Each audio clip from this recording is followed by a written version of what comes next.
Hey friends, welcome back to Willow Creek Homestead. My name is Kenzie if you are new around here. And in today's video, we are going to be canning up some dill pickles together. This is my favorite way to can them and the way that I have found to keep them the most crunchy. So first and foremost, I just start by soaking my pickling cucumbers in ice cold water. Make sure you are using pickling cucumbers. Your fresh eating cucumbers will not work for this. They will just turn mushy. But while the pickling cucumbers are soaking, I start working on my brine. So this is equal parts vinegar and water. You can make as much or as little as you would like, and I will leave a ratio down below for you. But then all I'm doing is taking Miss Wag's pickling seasoning, I take it out of the package, and then I put it in a mason jar so that I can use it for smaller batches of pickles instead of doing the entire ratio that it calls for on the package. I'm also adding some fresh homegrown home dehydrated dill and starting to bring that up to temperature. I wanted to mention that this is a universal brine as well. You can use it for any of your pickled items.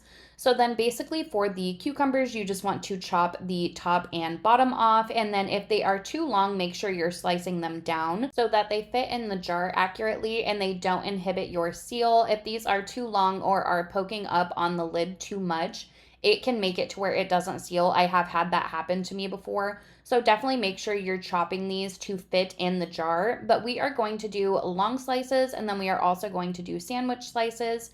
And I prefer wide mouth jars. Those are just way easier to get your pickles out of. So that is the one that I'm using. But if you only had regular mouth, feel free to use what you have on hand. I also want to mention that the method that I use to preserve these pickles is not the recommended way of doing things.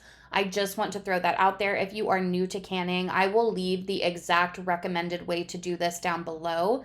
But if you are experienced and are comfortable giving this a try, I promise your pickles will come out very, very crispy. I have been canning for 3 years now, and it took me a really long time to find a method that was basically tried and true whenever I opened a jar and my pickles weren't disgustingly mushy and just completely unedible. But pickles are one thing that I am comfortable deviating from because of the vinegar requirements. It's the only thing that you'll ever see me do differently than what is recommended. And I will show you that whenever we get there. So on the slices, I cut them very, very thick, especially if you are going to follow the entire processing time. I highly recommend you cut these incredibly thick or as thick as you can stand them to be. That will help ensure that they stay very, very crunchy and crisp for you. So after I get all of that cut and set into the jars, we are just gonna start ladling our brine into the tops of these jars. You're gonna wanna leave about a half of an inch of headspace. Make sure all of this is covered really, really well.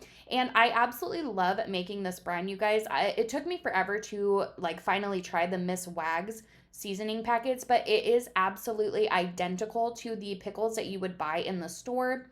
Flavor wise, it is top tier. And like I said, I just take it out of the package and then I can make small batches of pickles at a time and for other pickled items as well. They have several different seasoning packets to choose from. So if you are somebody that really craves that pickled taste, I highly recommend. It's a completely different flavor from making some of the DIY brines and recipes that I have seen other people share. It's just way more flavorful and way, way, way more enjoyable. So basically, after I get all the jars filled up, I just start wiping down all of these rims really, really good and getting my lids and my bands put on. Doesn't that look absolutely beautiful? I love, love, love the color that this makes. And then just remember, fingertip tight, so don't crank your wrist super hard. I know it looks like I am doing that in the video, but I promise I'm not. You do not want to crank these on super, super hard.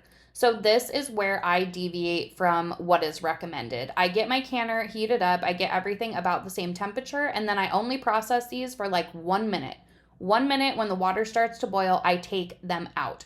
I promise you they will be super crisp and crunchy when you open the jar. I know that this video is a little bit shorter, but this was what I was doing on this day and I wanted to show you guys because I know some of you also struggle with this like I did. So give it a try if you're comfortable. Let me know how it turns out for you and I will see you in the next video. Bye friends.